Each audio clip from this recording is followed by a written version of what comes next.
Hi guys, ni Jadosnet Media nk'uko bisanzwe. Uyu munsi tugiye kurebera hamwe ese iyo bakweretse ngo you are not qualified ukora iki.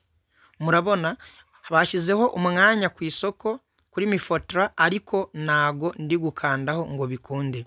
Muvuga ngo nko kuri uyu mwanya ndawurebye nsanga nize literature in English mfite A0 ariko ndi gukanda bakambwira yuko ntari qualified. What can I do? Nakora iki?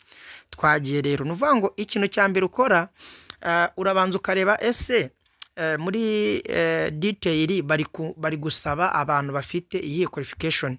Ubwo no kuvuga ngo nshobora gukanda hangaha nanone hano muri kuri no title kugira ngo ninjiremo imbere ngiye kureba se nibiki basaba, kuko urabanza ukanareba nibiki basaba.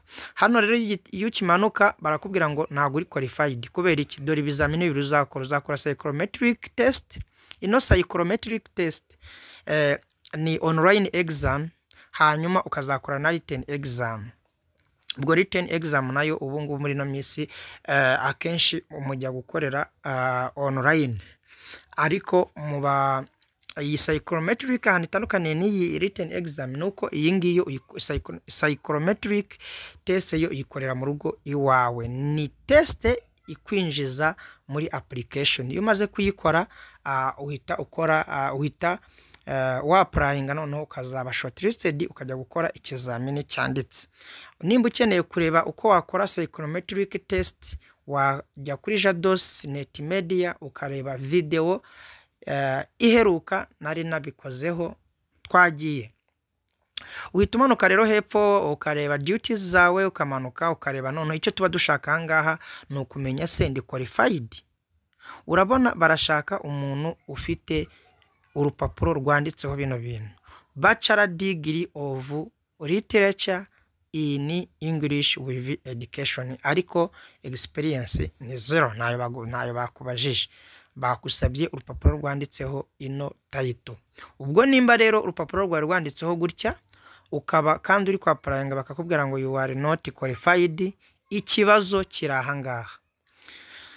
Nukuvuga ngo nujya kuri profile yawe hejuru ugakanda ukamanuka hepfo gake uscrollinga gake ukaza kuri education background ugasanga izi qualification ntago zifite. Urabona uno muntu zino qualification zose afite.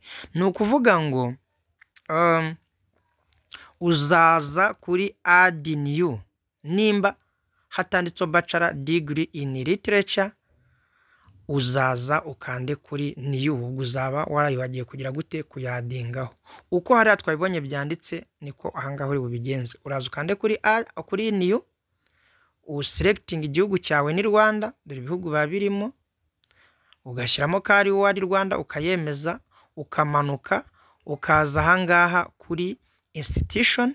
Ku bantu bize muri kaminuza y'u Rwanda habanditseho University of Rwanda, UTAB mu magambo arambuye ubyandikamo bagahita baguhereza ibigo byose. Then ukajya hasi kuri degree.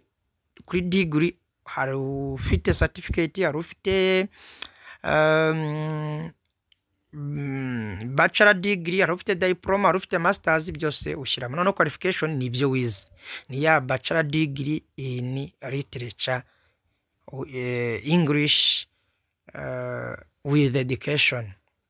Noneho umwaka warangirijemo nawo ugira gute ubushyiraho, warangije muhe mwaka, hanyuma ugashyiraho ya degree yawe ukayatacingaho, ugakanda kuri save. Bihita biza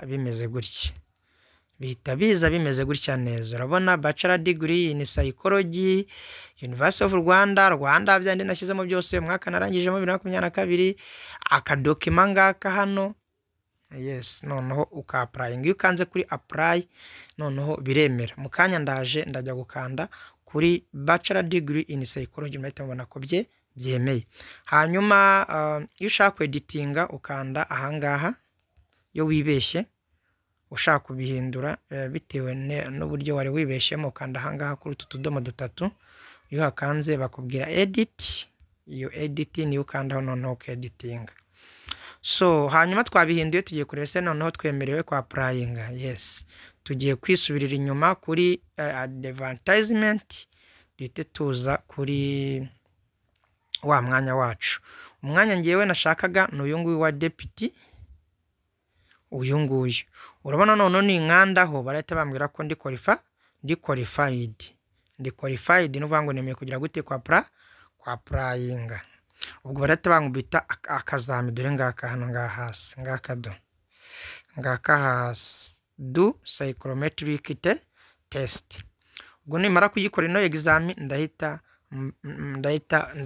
system leta inyereka yuko na apply already narangije kwa applyinga, negereze baza shortlisting. So rero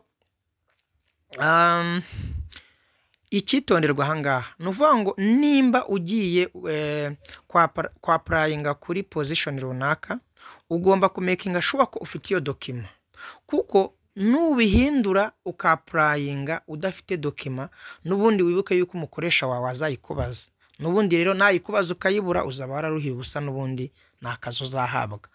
Ugomba kugira gute, ugomba kwa applyinga kuri position bashyizeho ariko ubizi neza yuko iyo document ugize gute uyifite. Urugero nk'ahangaha n'urugero nimba ugiye kwa applyinga kuri basa n'urugero ni ukuvuga ngo ukakanda ahangaha bakakubwira ko you are not qualified, ukaza ukajya kubihindura ukaba qualified ariko udafite zino qualifications n'ubundi nakazo uzabona. Mwakoze kuza rero turi kumwe, wibuke gukanda subscribe niba utarayikora, wibuke gufungura ku nzogera kugira ngo ikiganiro cyadushyiraho ujye ukibonera ku gihe, ukore share like, wandika no muri comment icyo tuzavugaho ubutaha. Ciao ciao.